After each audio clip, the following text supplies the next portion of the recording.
जय हिंद दोस्तों, कैसे हैं आप सब। आज हम राजस्थान के झीलों का शहर यानी कि उदयपुर सिटी की बात करने जा रहे हैं। दोस्तों आज की वीडियो में हम जानेंगे कि हमको उदयपुर कैसे पहुंचना है, उदयपुर में हमको कहां रुकना है, उदयपुर में हमको खाने पीने की क्या व्यवस्था है, साथ ही साथ हमको उदयपुर में कहां कहां घूमना चाहिए और हमारा इन सारी जगहों को घूमने के लिए हमारा साधन क्या होगा। हम टैक्सी हायर करें या फिर हम स्कूटी या फिर बाइक रेंट पे लेके घूमें, उदयपुर हमको कब आना चाहिए, उदयपुर में हमको कितने दिन का स्टे बनाना चाहिए और अंत में ये भी जानेंगे कि उदयपुर में हमको एक व्यक्ति का कुल खर्चा कितना लग जाएगा। तो दोस्तों बने रहिए मेरे वीडियो में, एक एक करके सारी बातों को विस्तार पूर्वक मैं वर्णन करूंगा, जिससे आपको उदयपुर सिटी की यात्रा करने के लिए काफी सहूलियत भी मिले और साथ ही साथ आपका खर्चा भी कम से कम आए। चलिए दोस्तों सर्वप्रथम बात करते हैं कि हमको उदयपुर कैसे पहुंचना है। दोस्तों उदयपुर सिटी आने के लिए आपके पास 3 ऑप्शन है। सबसे पहले ऑप्शन की बात करते हैं दोस्तों, वो है आपका बाई ट्रेन का। दोस्तों अगर आप ट्रेन से आना चाहते हैं तो नियरेस्ट रेलवे स्टेशन जो है वो उदयपुर ही है। आप उदयपुर बाई ट्रेन के माध्यम से डायरेक्टली पहुंच सकते हैं। बड़े बड़े शहरों से डायरेक्ट उदयपुर के लिए ट्रेन आपको फैसिलिटी मिल जाएगी और ज्यादा विस्तार जानकारी के लिए आप IRCTC वेबसाइट पे चेक कर सकते हैं। और दूसरे ऑप्शन की अगर मैं बात करूं दोस्तों तो वो है आपका फ्लाइट का। दोस्तों जो नियरेस्ट एयरपोर्ट है वो तो उदयपुर में ही है, लेकिन उदयपुर का जो एयरपोर्ट है वो इंटरनेशनल एयरपोर्ट नहीं है, यानी कि ज्यादा बड़ा एयरपोर्ट ना होने की वजह से हो सकता है आपको आपके शहर से डायरेक्ट फ्लाइट ना मिले। तो आप आ जाइए जयपुर। जयपुर से अगर मैं उदयपुर की दूरी की बात करूं तो आपका लगभग 400 किलोमीटर पड़ जाता है और ये 400 किलोमीटर की दूरी या तो आप टैक्सी के द्वारा तय कर सकते हैं, चाहे तो आप राजस्थान स्टेट ट्रांसपोर्ट की बस का भी इस्तेमाल कर सकते हैं। तो दोस्तों ये तो था आपके फ्लाइट का ऑप्शन। तीसरे ऑप्शन की अगर मैं बात करूं दोस्तों वो है आपका बाई बस। दोस्तों जयपुर, अजमेर, गुजरात, दिल्ली सब जगह से आपको डायरेक्ट बस फैसिलिटी अवेलेबल है, चाहे वो प्राइवेट बसेस हो चाहे आपके वो गवर्नमेंट बसेस हो, दोनों प्रकार के आपको बसेस मिल जाएंगी। तो आप अपनी यात्रा बाई रोड के माध्यम से भी तय कर सकते हैं अगर आप बस से आना चाहते हैं, या फिर अगर आप पर्सनल व्हीकल से आना चाहते हैं तो इस माध्यम से पहुंच सकते हैं। चलिए दोस्तों हम उदयपुर पहुंच चुके हैं। सबसे बड़ा प्रश्न आता है कि हम उदयपुर में किस लोकेशन में स्टे बनाएं जिससे हमको घूमने के लिए भी सहूलियत मिले और साथ ही साथ हमको हर प्रकार की फैसिलिटी अपने होटल के इर्द गिर्द मिल जाए। तो अगर आप ट्रेन से आते हैं तो रेलवे स्टेशन के बाहर ऑटो पकड़िए और आपको आना है सिटी पैलेस। दोस्तों उदयपुर का जो सबसे प्रसिद्ध है वो सिटी पैलेस ही है, तो वहां के आसपास आप होटल ले सकते हैं। चाहे तो अगर आपको वहां होटल नहीं मिलता है या फिर अगर आपको होटल थोड़े कॉस्टली मिलते हैं तो आप चले जाइए पिचोला के पास, जो कि लार्जेस्ट लेक कहलाता है पिचोला लेक। वहां आसपास भी आपको ढेर सारे होटल मिल जाएंगे, तो आप वहां भी स्टे बना सकते हैं। तो दोस्तों चाहे तो आप सिटी पैलेस के आसपास अपना स्टे बना लीजिए या चाहे तो आप पिचोला लेक के आसपास स्टे बना सकते हैं। एक चीज यहाँ पे मैं ये बताना चाहूंगा कि उदयपुर थोड़ा सा आपको कॉस्टली पड़ेगा बाकी सिटी के कंपैरिजन में, क्योंकि उदयपुर की हर चीज आपको महंगी लगेगी बाकी शहरों की अपेक्षा, इसलिए थोड़ा सा बजट आपका यहाँ पे इंक्रीज होगा। लेकिन कोई बात नहीं, मैं आपको एक मिनिमम से मिनिमम कॉस्ट वाला आइटनरी बता रहा हूँ जिसमें आपको ज्यादा पैसे खर्च करने की आवश्यकता नहीं पड़ेगी। तो दोस्तों होटल आपको वहां पे 1500-2000 रुपए तक का एक दिन का होटल मिलेगा, जिसमें 2 से 3 व्यक्ति रुक सकते हैं। कुछ यात्री दोस्तों आपके रेलवे स्टेशन के बाहर जो होटल बने हुए हैं वहीं स्टे कर लेते हैं, लेकिन मैं ये रिकमेंड करूंगा कि आप स्टेशन के बाहर वाले होटल जो है उनमें स्टे मत करिए, क्योंकि आपको वो सिटी पैलेस की दूरी 2.5 किलोमीटर की पड़ जाती है। तो बार बार आपको ये 2.5 किलोमीटर का डिस्टेंस तय करने के लिए बार बार सिटी पैलेस आना पड़ेगा। इससे बेहतर है कि आप सिटी पैलेस के पास ही होटल ले लीजिए। चलिए दोस्तों तो ये तो था हमारा स्टे का ऑप्शन। इसी के साथ साथ बात कर लेते हैं कि हमको खाने पीने की क्या व्यवस्था है। दोस्तों उदयपुर में खाने पीने की कोई समस्या नहीं है, क्योंकि वहां पे street food, fast food, junk food, restaurant, भोजनालय, हर प्रकार के आपको डिशेस अवेलेबल हो। चाहे आप वो राजस्थानी फूड लीजिए, चाहे आप वहां के साउथ इंडियन, नॉर्थ इंडियन, हर प्रकार के फूड आपको उदयपुर में अवेलेबल हो जाएंगे, क्योंकि उदयपुर एक काफी प्रसिद्ध टूरिस्ट डेस्टिनेशन है, इसलिए यहाँ पे किसी भी तरीके की खाने पीने की समस्या आपको नहीं होगी।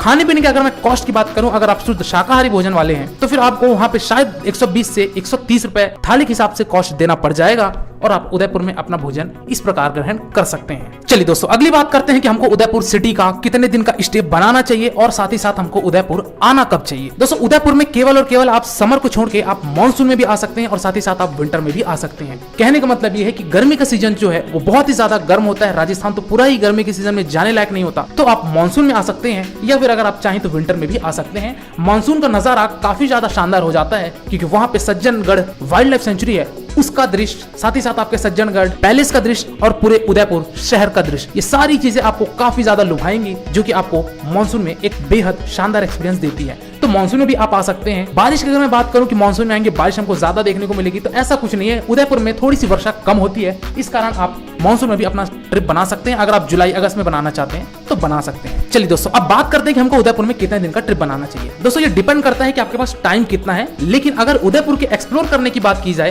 तो 3 दिन आपके लिए भरपूर है। 3 दिन में आप आराम से उदयपुर को घूम लेंगे और तीसरे दिन शाम होते होते आप अपनी रवानगी ले सकते हैं। लेकिन कुछ टूरिस्ट दूसरे दिन ही रवानगी ले लेते हैं, जो कि एक नाइट स्टे करते हैं और 2 दिन रहते हैं। लेकिन मेरा जो आइटनरी है, मैं जो आज की वीडियो में जो बता रहा हूँ वो आपके 3 दिन का बता रहा हूँ, क्योंकि 3 दिन में कम से कम आप पूरे उदयपुर को एक्सप्लोर कर लेंगे। क्योंकि किसी भी जगह पे हम जाते हैं तो हम कोशिश ये करेंगे सारी की सारी जगह प्लेसेस कवर कर लें, ताकि हमको इस चीज का गिल्ट ना रहे कि शायद मैं वो चीज मिस कर दिया।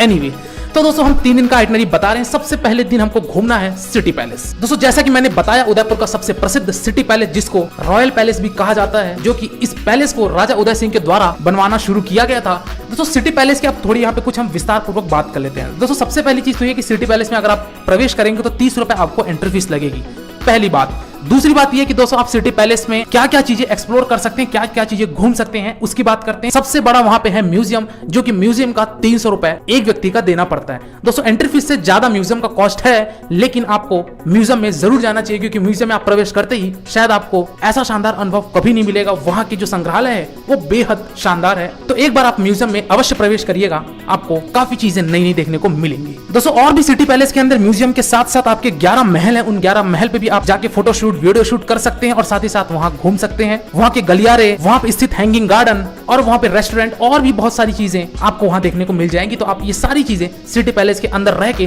3 से 4 घंटे एक्सप्लोर कीजिए। दोस्तों सिटी पैलेस घूमने के बाद आपको अगले स्थान पे प्रारंभ करना है, वो है आपका जगदीश मंदिर, जो कि भगवान विष्णु अवतारी जगन्नाथ स्वामी के ऊपर ये मंदिर समर्पित है। तो जगदीश मंदिर में भी आप प्रवेश करिए। बात करते हैं कि इसकी डिस्टेंस कितनी है। तो दोस्तों ये जो सिटी पैलेस था उसके अंदर आप जब प्रवेश करेंगे तो ही आपको ये मंदिर पड़ेगा। कुल मिला के कह देना चाहिए जगदीश मंदिर भी हमारे सिटी पैलेस के अंदर ही है। तो दोस्तों एक बार आप यहाँ जरूर विजिट करिए, यहाँ पे आप मत्थे टेकिए और अगले स्थान की तरफ प्रस्थान करिए। वो है आपका अंबा माता मंदिर, जो कि आपका सिटी पैलेस से 1 किलोमीटर की दूरी पे पड़ता है। इस मंदिर को दोस्तों राजा सिंह ने बनवाया था, जो कि व्हाइट मार्बल से ये मंदिर काफी शानदार दिखता है। यहाँ भी जाइए, आप अंबा माता जी के दर्शन करिए और आप मूव करिए आप अपने अगले स्थान की तरफ, जो कि है आपका पिचोला लेक। दोस्तों जैसा कि मैंने आपको बताया, लार्जेस्ट लेक कहलाता है पिचोला लेक और आपको यहाँ पे बोटिंग की भी फैसिलिटी मिलेगी, तो आप बोटिंग भी कर सकते हैं। हाई स्पीड बोट भी रहता है, इसका भी आनंद उठा सकते हैं। अब यहाँ पे हम बात करते हैं कि पिचोला लेक में जब हम बोटिंग करेंगे तो हमको क्या क्या चीजें को कवर करना है। सबसे पहली बात तो ये कि आप वहां पिचोला लेक जब आप पहुंचेंगे तो वहां से आपको बोट लेना है। बोट का जो कॉस्ट है दोस्तों वो 500 रुपए एक व्यक्ति का कॉस्ट लिया जाता है।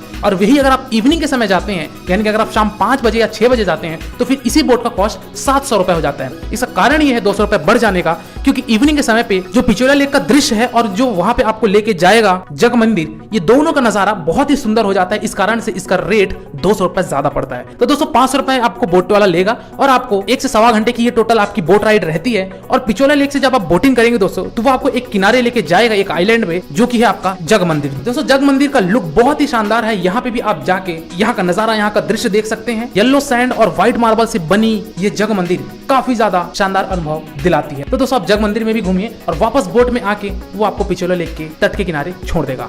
तो दोस्तों इस तरीके से आपको पिचोला लेक का यात्रा करना है और उस दिन वापस आप सिटी पैलेस आइए और अपने होटल पे स्टे कर लीजिए। दोस्तों अगली सुबह यानी कि डे नंबर 2, दोस्तों डे नंबर 2 में हमको अर्ली मॉर्निंग उठकर सबसे पहले प्रवेश करना है करणी माता मंदिर। दोस्तों करणी माता मंदिर सिटी पैलेस से ज्यादा दूरी पे स्थित नहीं है। वहां पे आपको करणी माता का दर्शन करने के लिए 15 से 20 मिनट पहले ट्रैकिंग करके ऊपर चढ़ना पड़ेगा, क्योंकि करणी माता का मंदिर जो है वो अरावली पर्वत पे स्थित है। दोस्तों आप रोप वे के माध्यम से भी करणी माता पहुंच सकते हैं और मैं ये रिकमेंड करूंगा कि एक बार रोप वे से ही आप जाइएगा, क्योंकि रोप वे से चढ़ते वक्त आपको जो पूरे उदयपुर शहर का और जो अरावली हिल्स का जो नजारा दिखेगा वो बेहद खूबसूरत रहेगा। तो एक बार आप रोप वे का जरूर आनंद उठाइएगा। दोस्तों करणी माता मंदिर दर्शन करने के बाद हमको अब प्रस्थान करना है फतेह सागर लेक। दोस्तों फतेह सागर लेक जो कि सेकंड लार्जेस्ट लेक कहलाता है, तो आप यहाँ जाइए और फतेह सागर लेक में भी दोस्तों आपकी बोटिंग होती है। दोस्तों यहाँ पे बोटिंग कॉस्ट थोड़ी सी कम होती है as compare to Pichola lake. Pichola lake में हमने 500 रुपए दिया था, लेकिन फतेहपुर लेक में शायद हो सकता है आपको 350 या 400 रुपए ही देने पड़े, क्योंकि वहां की अपेक्षा यहाँ कॉस्ट थोड़ा सा कम ही रहता है। तो दोस्तों फतेहपुर में भी आप हाई स्पीड बोटिंग या फिर नॉर्मल बोटिंग कर सकते हैं।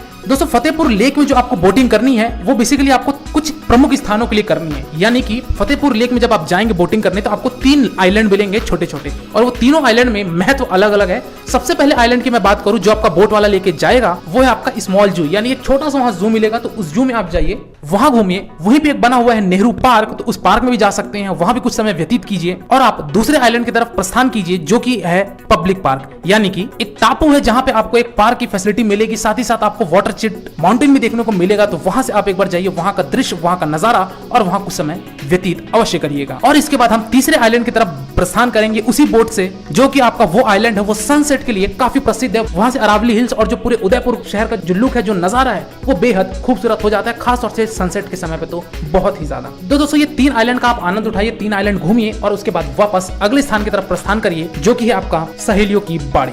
दोस्तों सहेलियों की बाड़ी जो फतेहपुर लेक था वो उससे 1 किलोमीटर की दूरी पे पड़ता है।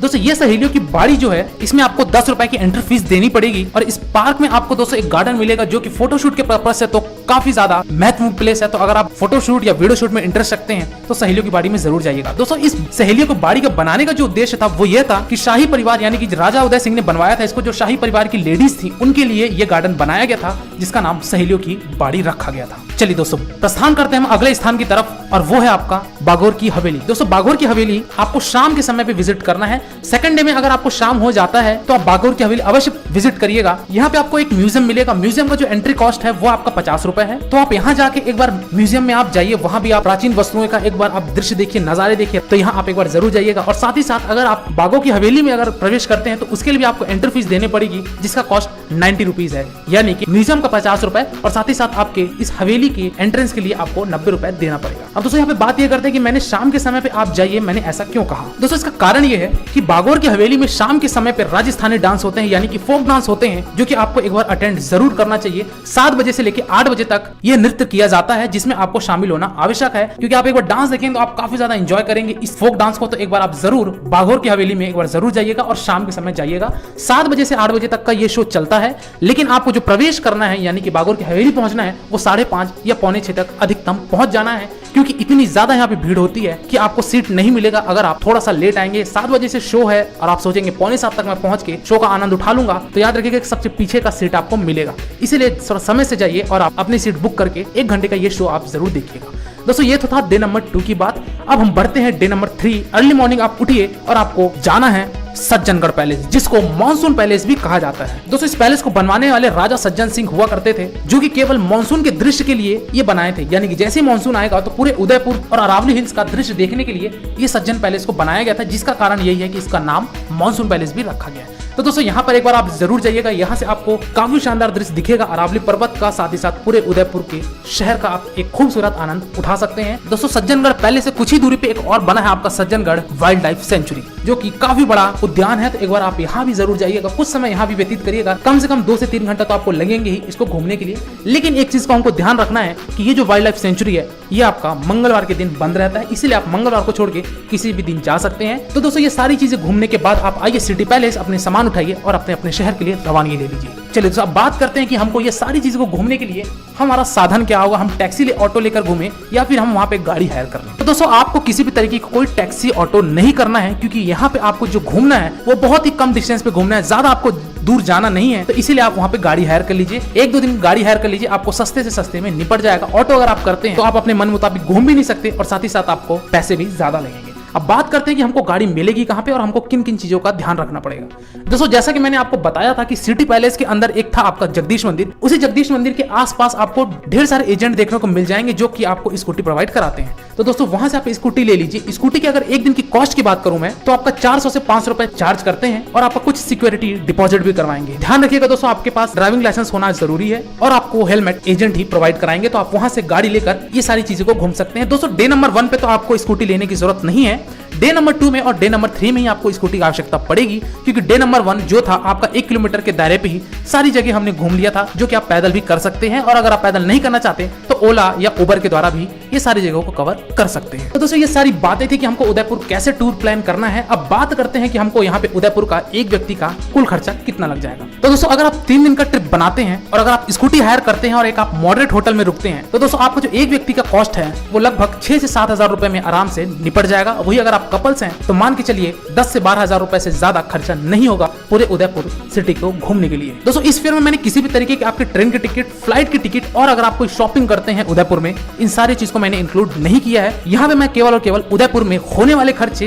एंट्री फीस, भोजन, होटल्स, इन सारी चीजों को जो कॉस्ट बताए हैं वो आपका 6,000 से 7,000 रुपए लगेगा और आप पूरे उदयपुर का यात्रा कर लेंगे। तो दोस्तों इसके बाद अगर आपको कोई डाउट है या फिर कोई क्वेरी है तो आप मेरे इंस्टाग्राम यात्रावास आईडी में विजिट करके जो भी आपका प्रश्न वो पूछ सकते हैं। डेफिनेटली मैं आपको उत्तर दूंगा और मेरे चैनल यात्रावास को सब्सक्राइब करिए। इसी तरह मैं और यूजफुल वीडियो आपके लिए लाता रहूंगा। तब तक के लिए शुक्रिया। जय Hind. Wish you a safe, comfortable and happy journey.